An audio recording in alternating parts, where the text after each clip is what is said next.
It is perhaps a lucky coincidence that during a time of social isolation, Nintendo launched an uplifting game where the aim is to create a dream home in idyllic surroundings and then invite our friends around to visit.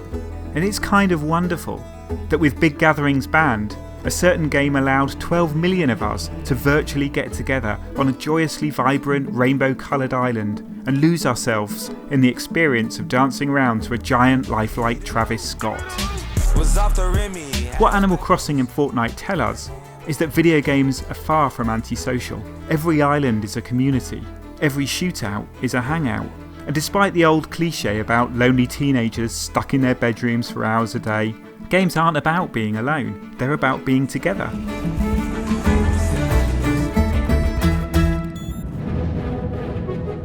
Take a closer look at Fortnite. What is it really about? For much of the time, we're not fighting or building. We're just moving from location to location with our squad. And because of this, the environment is specifically designed to get us messing about and getting to know each other. Wherever you go, there are shopping trolleys to ride, boats to sail, or footballs to kick about. In Fortnite, the real victory is the friends we launched off a cliff along the way.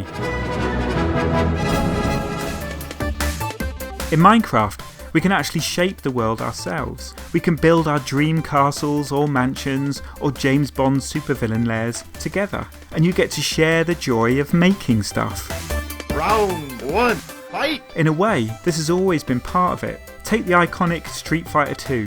Back in the 80s and 90s, kids hung out in video game arcades to meet friends and assess each other's abilities, and the kids who could perform the best spinning pile driver were the Twitch stars of their time. You win! Now we get to do all this at home.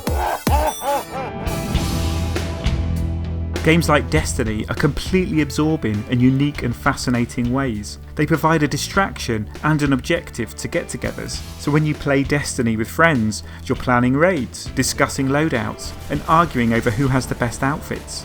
This can remove some of the parts of socialising that can be difficult. We don't have to worry about how we look in real life, because we're just characters on a screen, rooting through a comedy on-screen wardrobe, wearing whatever crazy outfits we can find. Pokémon Go encourages us to get out and meet new people, to compare Pokédex and compete together in gym battles.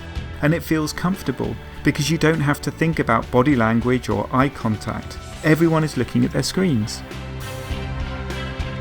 It is fun to make believe, but it gets harder as we grow up.